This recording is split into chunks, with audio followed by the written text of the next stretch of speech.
Hi there, my name is Shelly Reamer. I am a spiritual guide. If you don't know me, welcome to my channel. If you are a regular, thank you for coming back. Thank you for being here.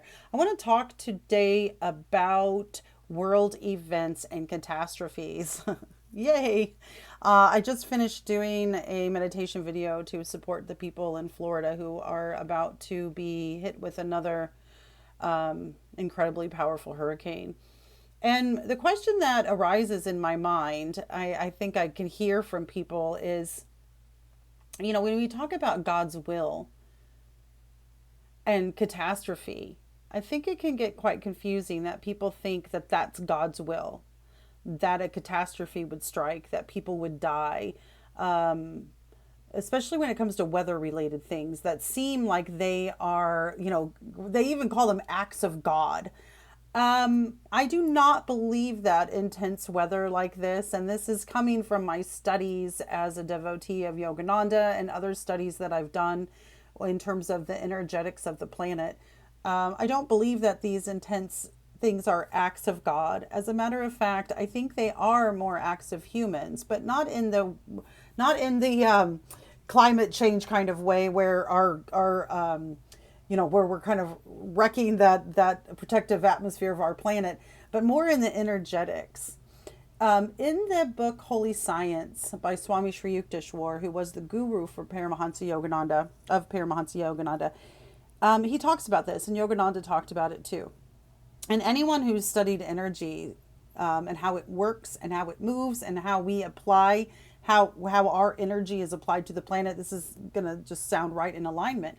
But when let's just take it down to the micro level, one person, you in your thought, in your beingness, in your choice, in your action, in your voice, you are a vibrational frequency.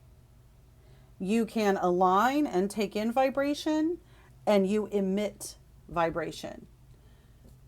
When you are in a high vibration state, the high vibrations, love, joy, compassion, forgiveness, you know, spiritual divine alignment, that's what you emit into the world. And it affects a very positive energy on everyone around you.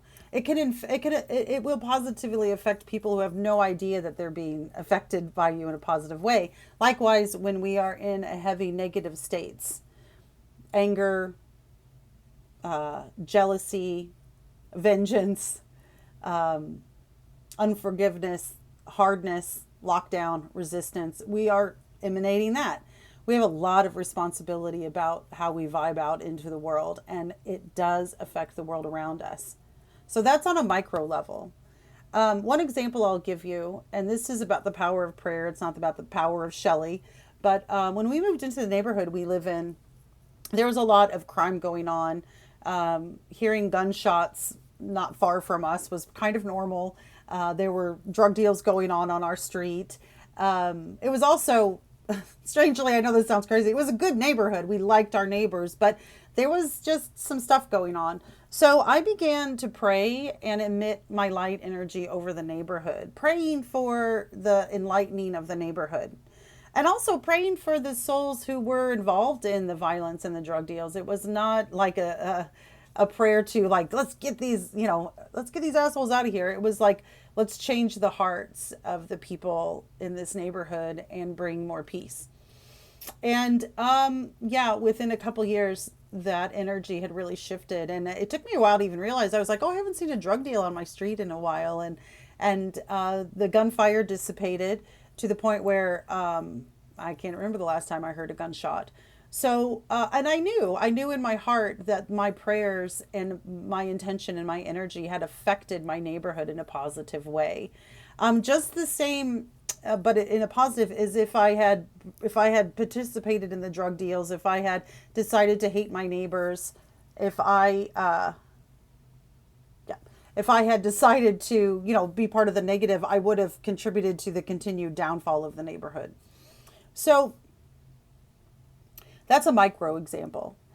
Now, on a macro, a big example is when we have these mass. Sorry, I keep getting people coming on my phone here. When we have these mass events War. War is choices. War is not God event. War is human event. War is choice. Sadly, a lot of the structure of our planet is that there will be one or two, or just a handful of people who have a lot of power who are making those choices for millions of people. And we can all think of examples of what's going on right now, of people just trying to live their lives and raise their children and go about the business of living, who have been swept up into wars based on what their governments have chosen. And that's just the reality that we live in. But once those wars get started and people are picking up arms against each other and they are doing acts of violence towards each other, especially on a mass scale, that sends out waves of negative, harmful, violent energy onto the planet. You can think of the planet as like an organism filled with cells, right? So maybe think of, I don't know, like a sea anemone, right? I'm trying to think of something that has a similar shape, a sea anemone. I don't know. It's like, what other circular thing? A blowfish? But like, an organism, and it's filled with cells. Each person on the planet, we can think of as like a cell, right? The wellness of a being it's like a tipping point. There's always kind of unwell cells within a being. There's always some cells that are dying off, some cells that are, carrying a toxic load of maybe chemicals or muscle byproducts, whatever. And then there's the healthy, vibrant cells.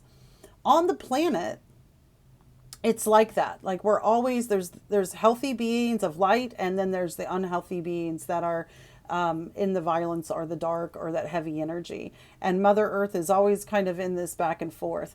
When you've got a big buildup of what, we term negative energy, it's going to create other things. There's going to be, just like in our own body, it's like cancer, right? If I got cancer in some part of my body, it's going to spread. These kind of experiences, war on a big scale, is going to create and send out vibrations of negativity and fear and pain throughout the planet. And it can absolutely energetically create atmospheric troubles and big storms. So when we talk about climate change on the physical level is very real. When we talk about, the energetics of this ignorant and difficult time that we live in on the planet, creating natural events, it's real. It's real. It's energy. That's why I made this video. It is a call to the light workers to like get your seat on your meditation pillow and apply your light energy. It's important that we as light workers get to work. It's a really good practice. It makes me think of the woman in The Help, the main character. I can't remember her name right now. The main maid who helped with the book. Anyway, she had a book and she would pray over people. I highly, highly recommend that for light workers, that you pray over the people in your life, you pray over the institutions in your neighborhoods, and you pray over world events. It's one good reason to keep track of the news is to know where to pray. So, this was a very, very rudimentary explanation of this. I do understand it on I understand it as a concept. There is, like Sri Yukteswar wrote, the holy science. There is science behind the energetics of how all this works. I'm not one who's going to be delivering that information to you, but check out the book Holy Science. Check out other things on metaphysics so that you can see that this is very real. And I have always said that if we could see energy with our eyes, it would change the planet. We would all behave so differently. If we could see what we are emitting when we are in love or when we are in hate, we would change how we were doing it. If we could see how our positive, good, and loving thoughts affect the world around us versus negative, we would behave so differently. So I really pray for that we all can make that more conscious, so that we can really be part of the solution and apply our good light energy. It is time now, at this crucial time, that those of us who are of the light stop being confused and stop being distracted. It doesn't take, you don't have to spend your days, and you don't have to go to a cave in the mountain. You just simply need to take some time out every day to pray for the planet and our sisters and brothers around the planet. Maybe even especially those who are lost and who are acting in destructive ways, that maybe they might awaken. One last thing I wanted to say about that, something that changed my mind. My husband recently read this Viola Davis's autobiography. It moved him so much. I mean, he just would weep listening to her story, and he would tell me all about it. But one thing that really struck me, her dad was extremely violently abusive to the family. And it was just, I didn't read the story because, I didn't want to read about all the abuse and how that can, but he would tell me about that, and I understand, what that abuse is. But time when he got older, he stopped, and he had a change of heart. And then he helped to raise, he had all these children who were just so traumatized. They got into drugs, they got into a lot of problems, and they ended up having children that they therefore couldn't raise, that he ended up help raising. And I'm not saying that it wipes away anything that he did. He caused so much pain, and that's a karma that he's going to have to deal with in his soul. But the fact that he could stop, that to me is an act of God. Because all of my studies about these abusive patterns and about narcissism and all how that springs up is really, there's a lot of messages out there that kind of shift is not possible. But it is possible. And I don't know who prayed over that man. I don't know what changed in his heart. But for him to go from being such a monstrous abuser to then being of service to his family, that is miraculous to me. And the reason I tell this story on the tail end of this talk is simply because we really need to believe in the miracles of life and the application of positive light energy and prayer. It's really, really important that we do that. It's utterly important that we as light workers take the time to do the work part of being a light worker. Yeah, I think that's all I've got to say about that.